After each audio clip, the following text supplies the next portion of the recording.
Good morning और students. आज हम 9th क्लास में आपका लेसन नंबर 7 करने जा रहे हैं, जिसका नाम है मेरे बचपन के दिन और जिसकी लेखिका का नाम है महादेवी वर्मा। महादेवी वर्मा ने ये लेसन जो लिखा है ये अपनी स्मृतियाँ मतलब अपनी यादों को संजो कर लिखा है। महादेवी वर्मा का जन्म 1907 में हुआ था। ठीक, महादेवी वर्मा इसमें अपने बचपन के दिनों को याद कर रही हैं। उनकी यादें उनके आंखों के सामने छा जाती हैं। कभी कभी उन्हें ये लगता है कि वो जैसे कोई सपना देख रही हैं। अपने परिवार में कई पीढ़ियों के बाद इनका जन्म हुआ था।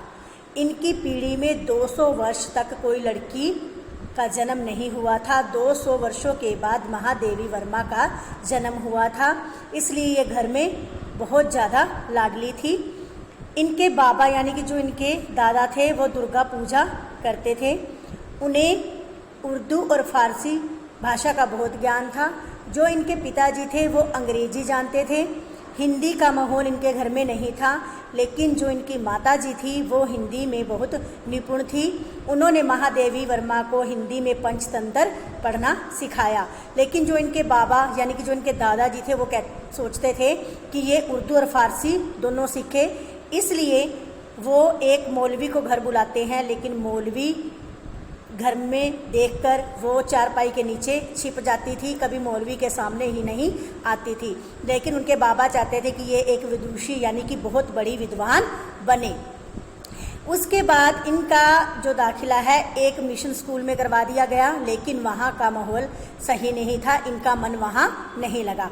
उसके बाद इनको छात्रावास यानी कि हॉस्टल में भेज दिया गया। वहाँ पर इनका दाखिला 5वीं क्लास में हुआ। 5वीं क्लास में दाखिला लेने के बाद इनको वहाँ का माहौल बहुत अच्छा लगा। वहाँ पर बहुत सारी लड़कियाँ दूर दूर से पढ़ने के लिए आई हुई थी, तो महादेवी वर्मा का वहाँ पर मन लग गया। वहाँ पर उनकी जो मुलाकात है सुभद्रा कुमारी चौहान से हुई, जो कि एक लेखिका थी। वो बहुत सारी कविताएं लिखती थी। तो उन्होंने एक दिन महादेवी से पूछा कि क्या तुम भी कविताएं लिखती हो? तो महादेवी ने डर के मारे इनकार कर दिया। वो डर गई तो इसलिए उन्होंने मना कर दिया। लेकिन सुभद्रा कुमारी ने उनकी कविताएं देखी, पढ़ा और सारे हॉस्टल में सुनाई, जिससे उन दोनों में बहुत गहरी दोस्ती हो गई। तो जो उनकी अध्यापिका थी, उनकी मैडम थी, वो उन्हें अपने साथ कवि सम्मेलन में लेकर जाया करती थी, जहाँ पर उन दोनों कि जो तुकबंदी से कविताएं बनती थी वो सबको बहुत अच्छी लगती थी। तब एक पत्रिका छपती थी स्त्री दर्पण, जिसमें इन दोनों की तुकबंदी की बहुत सारी कविताएं पढ़ी गई, छपी, लोगों ने पढ़ी और बहुत सराहा। तो एक दिन महादेवी वर्मा अकेली अपनी मैडम के साथ कवि सम्मेलन में गई, तो वहाँ पर ये अक्सर ही प्रथम स्थान पर आती थी। वहाँ पर उन्हें एक चांदी का कटोरा भेंट में मिला, तो उन्होंने वो चांदी का कटोरा आकर सुभद्रा को दिखाया। तो सुभद्रा ने कहा कि अब बहुत अच्छा है, अब तुम ऐसे करो, एक दिन मेरे को इस चांदी के कटोरे में खीर बनाकर खिलाओ। तो वो बहुत ज़्यादा खुश हुई। तो एक दिन बापूजी वहाँ पर आए।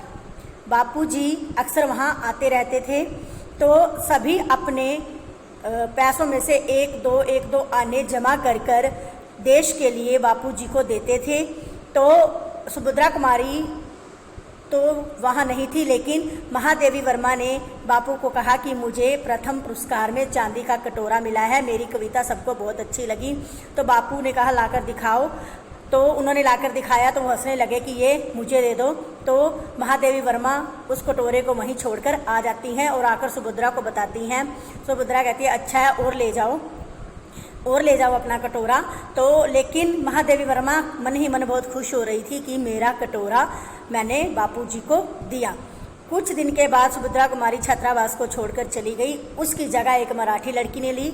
मराठी लड़की महादेवी के साथ बहुत घुल मिल कर रहने लगी। वो काम में भी सहायता करती थी, जिससे इन्हें अपनी कविताएं लिखने में बहुत आसानी मिलती थी। अपने लिखने का काम बहुत अच्छे से कर लेती थी। धीरे धीरे वहीं सभी लड़कियां मिलजुल कर रहती थी। वहाँ कोई विवाद नहीं था, कोई भेदभाव नहीं था। बंगाल से आई बांग्ला बोलती थी, अवध से आई अवधी बोलती थी, लेकिन वहाँ सभी के सभी इकट्ठा मिलकर हिंदी पढ़ते थे, प्रार्थना होती थी, मैस में खाना सभी इकट्ठा खाते थे। तो एक दिन महादेवी वर्मा अपने बचपन में याद करती है कि उनके पड़ोस में एक नवाब साहब रहते थे, उनकी एक बेगम थी।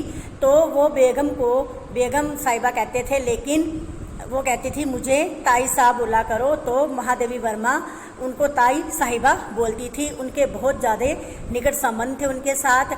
तो महादेवी वर्मा के यहाँ भाई हुआ तो उसका नामकरण भी उनकी ताई साहिबा ने रखा, जिसका नाम रखा उन्होंने मनमोहन। मनमोहन आगे चलकर प्रोफेसर बने, ठीक है, गोरखपुर यूनिवर्सिटी के वाइस चांसलर बने। तो इतना स्मृतियों में खो गई। उनका एक बेटा था, वो इनसे राखी बंधवाता था, राखी बंधवाए बिना वो कुछ भी उन्हें खाने नहीं देती थी।